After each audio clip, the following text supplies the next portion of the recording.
आप सभी को मेरा नमस्कार।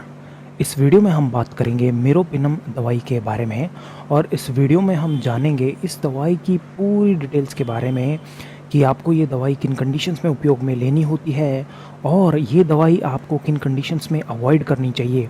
ये सभी जानकारी हम इसी वीडियो में जानेंगे, इसलिए इस वीडियो को आप बिल्कुल आखिरी तक देखना, क्योंकि किसी भी दवाई के बारे में जानकारी पूरी ज़रूरी होती है।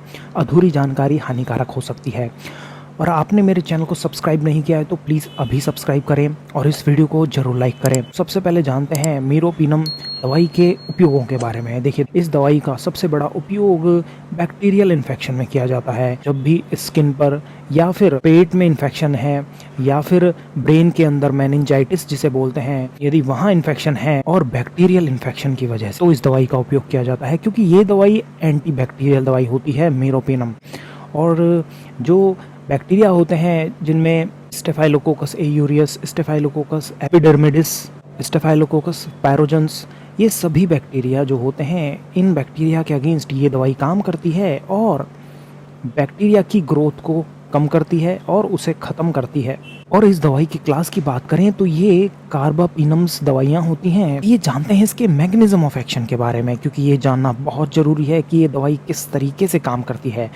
मेरोपिनम जो दवाई होती है वो बैक्टीरिया की सेल को अटैक करती है और उसे कमज़ोर बना देती है, जिससे क्या होता है, सेल डेथ हो जाती है। जो बैक्टीरिया होता है वो मर जाता है। तो इस तरीके से ये दवाई काम करती है। आइए जानते हैं कॉन्ट्राइंडिकेशंस के बारे में। देखिए, हाइपर सेंसिटिविटी रिएक्शन यदि पहले किसी को हुई है तो वापस इस दवाई का उपयोग नहीं करना होता। और दूसरी, एंटीबायोटिक की वजह से भी यदि एलर्जी है तो भी इस दवाई का उपयोग नहीं किया जाता। साइड इफेक्ट्स की अगर बात करें तो सीजर्स किसी किसी पेशेंट में देखने को मिल सकता है। मतलब सूडोमेम्ब्रेनस कोलाइटिस पेट की बीमारी होती है, इस एंटीबायोटिक की वजह से भी ये बीमारी हो सकती है। नोजिया, वोमिटिंग, डायरिया पेट से रिलेटेड साइड इफ़ेक्ट हैं। रैशेस, जो एलर्जिक जो कंडीशन है मैंने बताया पहले, वो किसी किसी पेशेंट में देखने को मिल सकती है। देखिए, ऐसा नहीं है कि हर पेशेंट में ये सारे साइड इफ़ेक्ट्स देखने को मिले।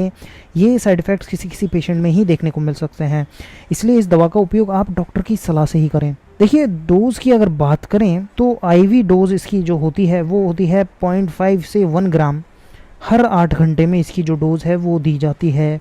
इसके अलावा मेनिंजाइटिस में अगर बात करें तो 2 ग्राम हर 8 घंटे में इसकी जो डोज़ है वो दी जाती है। और आईवी डोज़ की अगर बात करें बच्चों में तो इंट्रा एब्डोमिनल पेट में इंजेक्शन लगते हैं 20 mg पर kg हर 8 घंटे के हिसाब से। इसके जो इंजेक्शन्स हैं वो लगते हैं बच्चों में 3 महीने से 12 साल के बच्चों की बात करें तो। अगर मेनिंजाइटिस में बच्चों में अगर बात करें तो 40 mg पर kg हर 8 घंटे में इसके जो इंजेक्शन्स हैं वो लगते हैं। इसके अलावा आईवी इंजेक्शन न्यूनेट्स में, बिल्कुल छोटे बच्चों में बात करें, बिल्कुल छोटे मतलब जो पैदा ही हुए हैं, तो उनमें बात करें तो 20 mg पर kg पर डोज के हिसाब से हर 12 घंटे में इसकी जो डोज़ है वो रहती है। इसके अलावा ये जो डोज़ है वो घट बढ़ सकती है कंडीशन के हिसाब से। और यदि किसी को किडनी की बीमारी है तो इसकी जो डोज़ एडजस्टमेंट है वो ज़रूरी होती है और वो डॉक्टर डिसाइड करता है। आइए बात करें इसकी अवेलेबिलिटी की, तो इंजेक्शन्स अवेलेबल होते हैं इसके सिर्फ और सिर्फ 500 और 1 ग्राम के। मतलब इसका ओरली कोई डोज़ इसकी अवेलेबल नहीं होती है, सिर्फ और सिर्फ इंजेक्शन ही अवेलेबल होते हैं मार्केट में। इसकी मॉनिटरिंग की बात करें तो blood pressure, heart rate, temperature monitor करना ज़रूरी है। इसके अलावा स्प्यूटम और BUN क्रिएटिनिन लेवल यदि कोई किडनी पेशेंट है तो। इसके अलावा नॉर्मल ब्लड काउंट भी कई बार डॉक्टर करते हैं, क्योंकि इसका जो साइड इफ़ेक्ट है वो कई बार ब्लड सेल्स पर भी देखने को मिल सकता है। इस दवाई को लेने के बाद में देखिए, सीजर्स मैंने जैसा पहले बताया हो सकते हैं।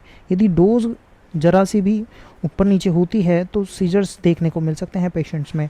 बहुत सावधानी के साथ में इसका उपयोग किया जाता है। इसके अलावा बीटा लैक्टम, मैंने जैसे पहले बताया, बीटा लैक्टम यदि कोई एलर्जी कर रही है दवाई पहले, तो मेरोपिनम से भी एलर्जी होने का चांस जो है वो बहुत ज़्यादा होता है।